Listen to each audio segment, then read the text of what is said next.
Hai, perkenalkan nama saya Gabriela Desirgar dengan NIM 1911111010004. Saya kelas A semester 3 dari Fakultas Ilmu Kesehatan Masyarakat Universitas Samratulangi Manado. Nah, kali ini saya akan membahas tentang malaria, penyebab malaria, epidemiologi malaria, transmisi malaria, pencegahan malaria, dan penanggulangan malaria. Nah, yang menjadi dosen pengampu mata kuliah dalam mata kuliah ini yaitu Dr. Eva Manjoro. Oke, langsung saja saya akan membahas materi tentang malaria. Mungkin di antara kita belum tahu arti dari malaria itu. Oke, saya akan memberitahukannya. Malaria itu adalah suatu jenis penyakit menular yang menular melalui gigitan nyamuk. Nah, yang kedua itu adalah penyebab malaria. Kita pasti bertanya-tanya dalam hati kita, kenapa sih manusia itu terkena malaria? Apa sih penyebabnya? Nah, manusia itu dapat terkena malaria setelah digigit nyamuk yang terdapat parasit malaria yang ada dalam tubuh dia. Parasit ini yang akan menetap di organ hati sebelum siap menyerang sel darah merah kita. Oke, saya akan memberikan sebuah contoh. Contohnya itu si A ini sudah terkena penyakit malaria. Nah, datanglah seekor nyamuk ingin menggigit si A ini. Dan setelah itu nyamuk ini pergi ke manusia si B dan menggigit si B tersebut. Nah, melalui si A tadi, melalui nyamuk, si B sudah tertular dari penyakit malaria tersebut.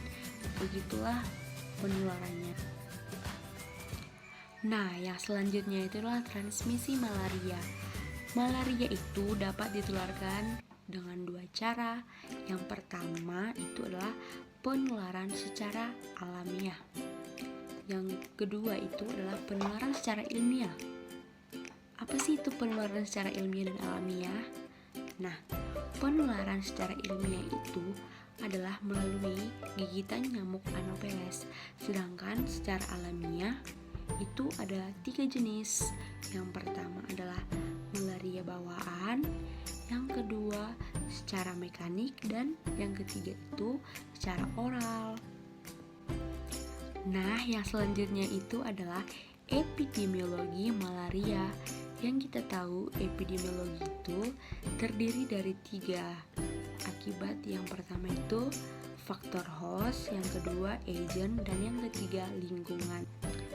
Nah, yang menjadi faktor hostnya itu secara umum dapat dikatakan bahwa setiap orang dapat terkena penyakit malaria yang disebabkan oleh tingkat kekebalan dan frekuensi keterpaparan gigitan nyamuk tersebut. Yang kedua itu oleh faktor agent. Penyakit malaria adalah suatu penyakit akut atau sering kronis yang disebabkan oleh parasit Plasmodium. Dan yang ketiga itu adalah lingkungan. Beberapa faktor lingkungan yang cukup ideal mendukung keberadaan penyakit malaria itu antara lain karena lingkungan fisik dan lingkungan biologis. Contohnya itu suhu, kelembaman, udara, curah hujan, dan lain-lain. Oke, kan saya sudah membahas tentang penyebab daripada malaria, transmisi malaria, dan epidemiologi malaria. Bukan mungkin, kita pasti tidak mau dan tidak akan mau terkena malaria. Nah, saya akan memberikan tips cara mencegah malaria agar malaria itu tidak terkena kepada kita dan tidak terkena dalam kehidupan kita. Yang pertama itu, Anda harus melakukan yang namanya PHBS. Apa sih itu PHBS? PHBS itu adalah pola perilaku hidup bersih dan sehat. Nah, pola perilaku hidup dan sehat itu contohnya lingkungan kita harus bersih, membuang sampah yang ada tempat sampah, dan menjaga pola makanan. Makanan kita itu harus bersih dan hindari memakan makanan yang sudah dihinggapi lalat atau makanan yang terbuka. Yang kedua itu melakukan penyemprotan yang efektif dan efisien. Saya sarankan kepada Anda, kalian semua, untuk menyemprot ruangan Anda kalau ingin dipergunakan. Contohnya pada malam hari sebelum Anda mau tidur, wajib untuk menyemprot ruangan agar si nyamuk tersebut tidak ada di ruangan tersebut. Yang ketiga itu menggunakan kelambu. Menggunakan kelambu juga cara mencegah nyamuk agar tidak terkena malaria kepada kita. Dan yang keempat itu menggunakan obat. Dan yang keempat itu adalah menggunakan obat nyamuk. Obat nyamuk itu ya bermacam-macam. Ada juga yang diolesi ke tangan, ada juga yang namanya anti nyamuk. Mungkin kalian juga sudah tahu. Itu merupakan cara pencegahan dari malaria agar kita tidak terkena malaria. Dan yang terakhir itu adalah cara penanggulangannya. Bagaimana sih caranya kita untuk menanggulangi penyakit ini? Nah, saya sarankan jika kalau Anda sudah terkena penyakit ini, Anda harus melakukan rawat jalan atau rawat inap kepada pihak kesehatan.